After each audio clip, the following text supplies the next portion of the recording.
Hi everyone, welcome back to Now TV Canada. And this time it is dark outside, it is evening, and it is Wednesday. So this time I can say welcome to Smallville Nights and my version of the Smallville reunion movie from book one, part two, the dance scene that I left off at from the other day that I did in the other room. Because I know she's coming home any minute now. That could be her stomping her feet in the mudroom, and because I was in the kitchen doing the cooking stuff earlier today and the tumbling, let's talk about holiday food stuff, I thought I'd switch to another room, a little more quaint for this part of the story. So I'm going to try and do more of these Smallville nights on Wednesday with the work I've written. Now, you do know, I'm letting everybody know, there is a second script. I have not proofread and fine-tuned that one, but it's all been proofed through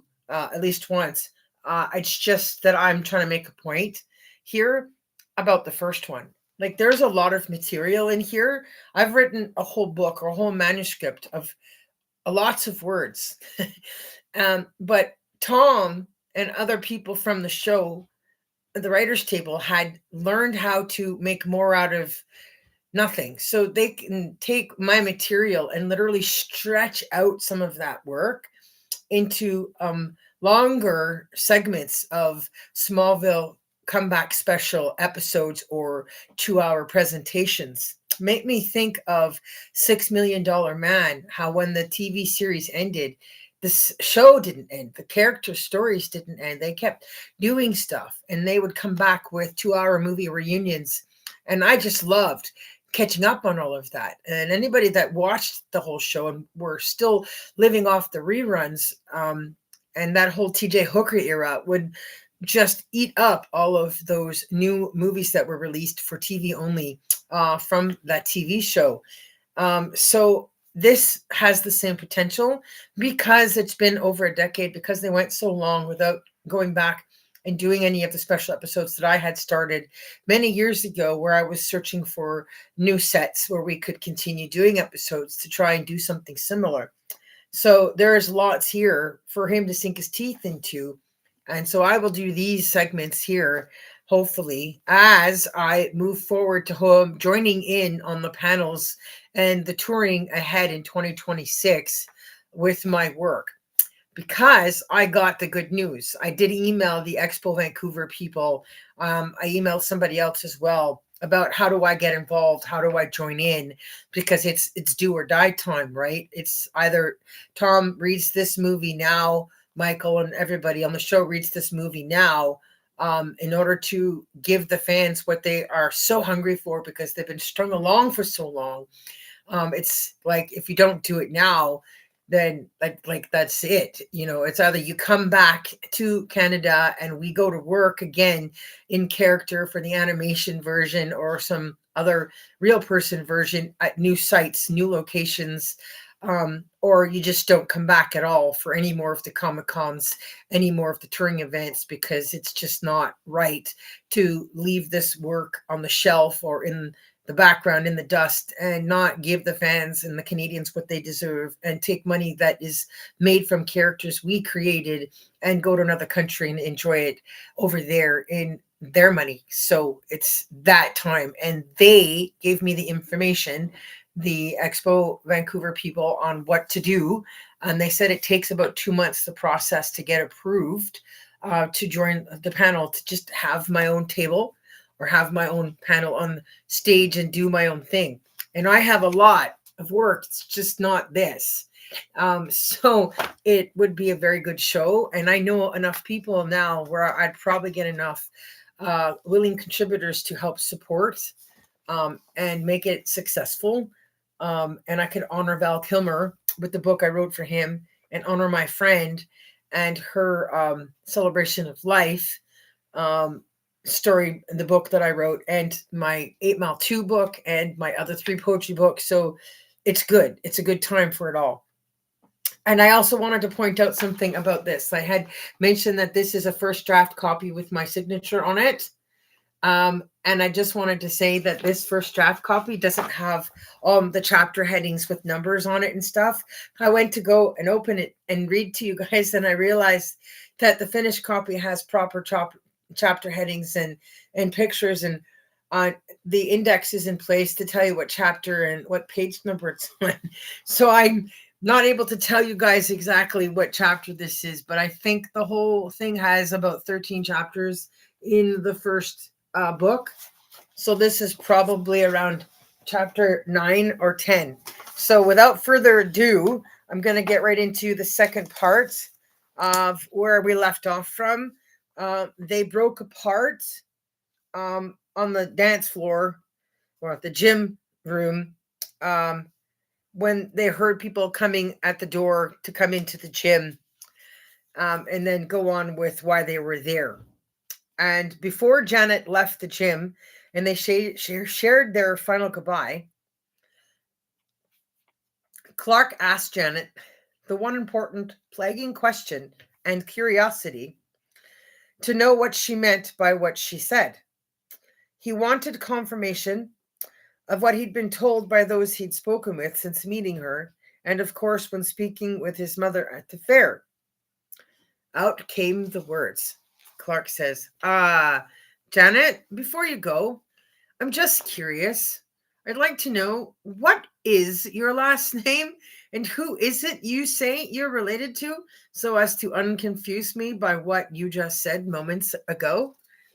Janet stopped and started giggling, realizing foolishly, of course, he wouldn't know much about it. He hasn't been around Smallville and or the high school, rather, in quite some years. She turned to him from where she stood and answered him.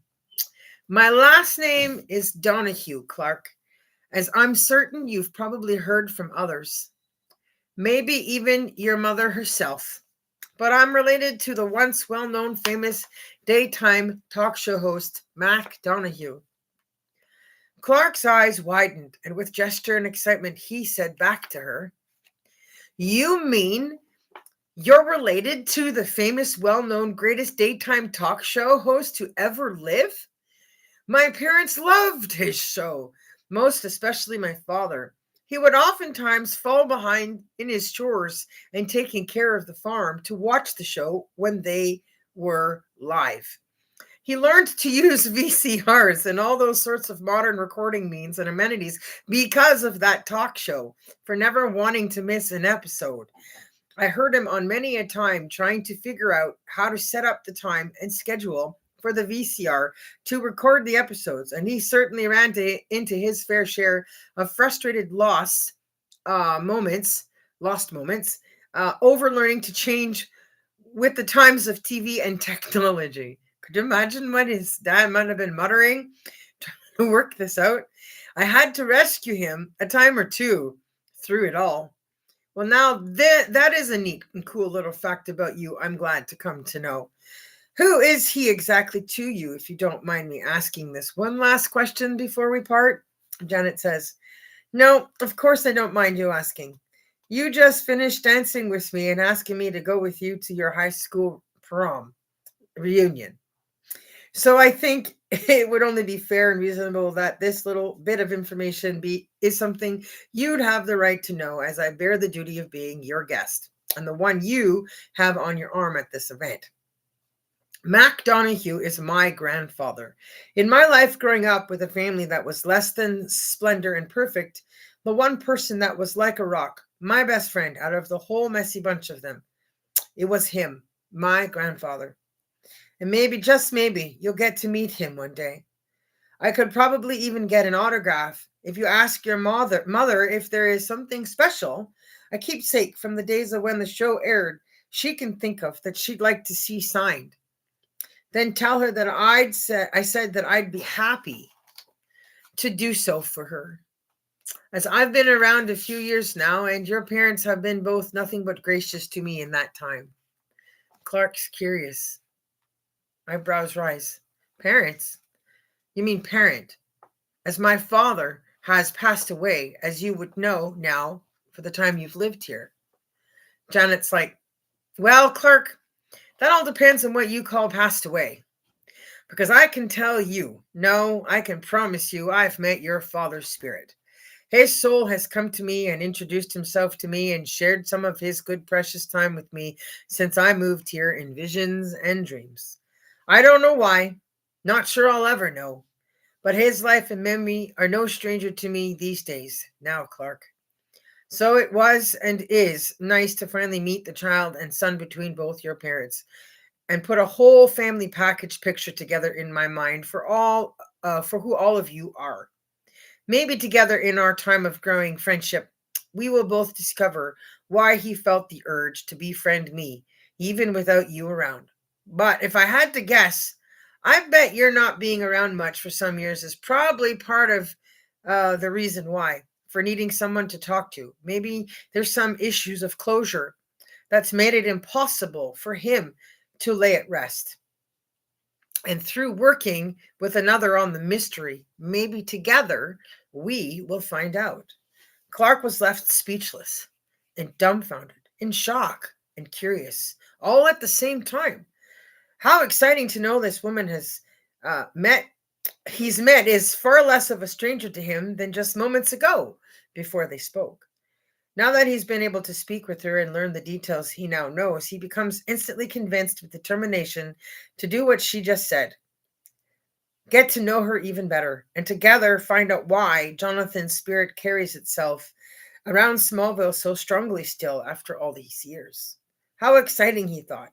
He hopes, as they both endeavor to discover together, that they are some pretty good reasons.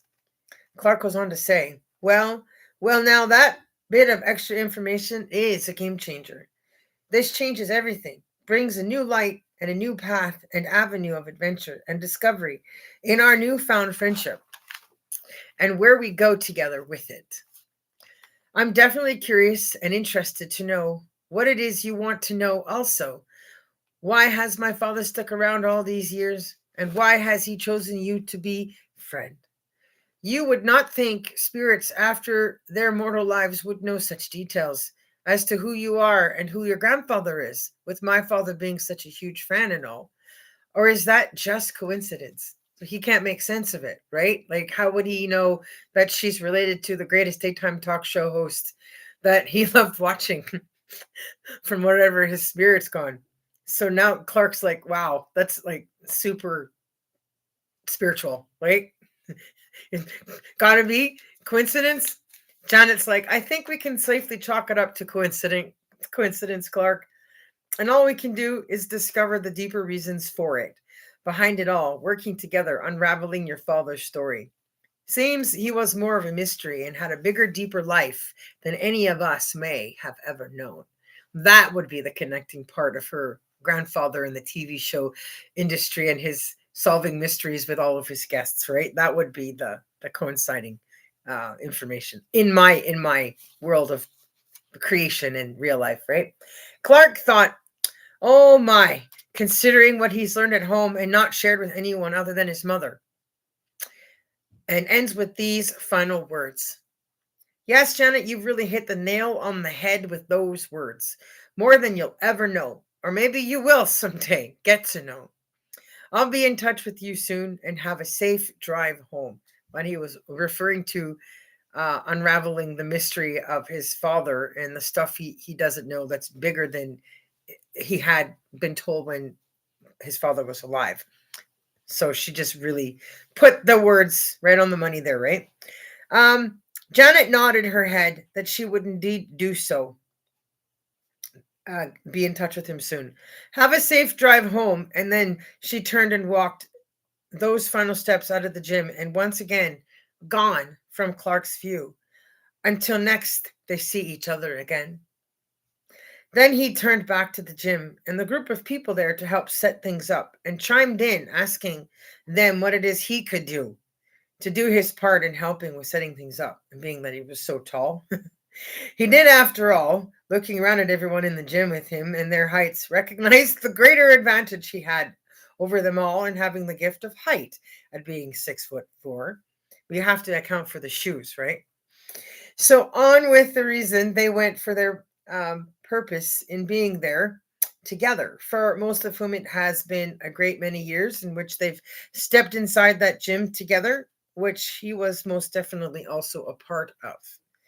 Clapping his hands and smiling at everyone as he walked towards the mall, he says, "So I hear there is a whole lot of catching up for all of us to do. Who'd like to start first?" And so that would be the end of the night, end of that scene, end of that chapter with all of you. So thank you for tuning in. It's pretty close to the same amount of 20 minutes as I did the other one. And plus, I did all that food. The next chapter would be back at the farm. I enjoyed all of that. There is definitely stuff there to talk about with Mac Donahue, which everybody would know that in real life was Phil Donahue, who was alive when I wrote this. So he could have been a guest with his own voice over the phone or something in it then, and has since passed away. And now we have to use voiceover stuff to use his voice to be talking to his granddaughter. In real life, his actual children would be my age. He was a late bloomer. I would not be his grandchild. His grandchildren would be younger.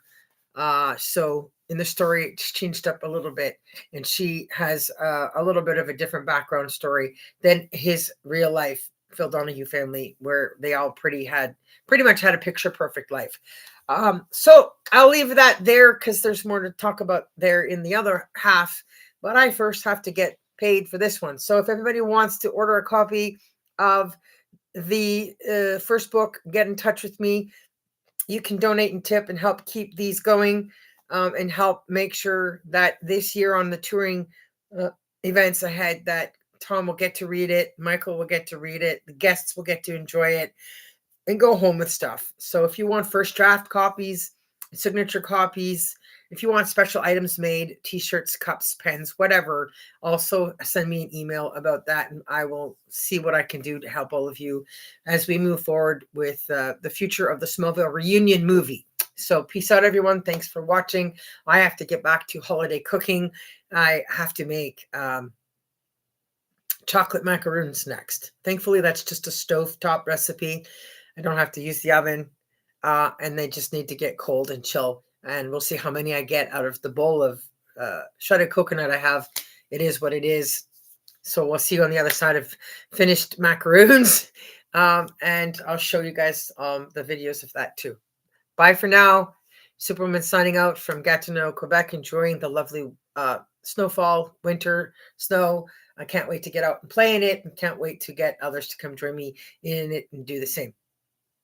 Superwoman signing out, not TV. Bye.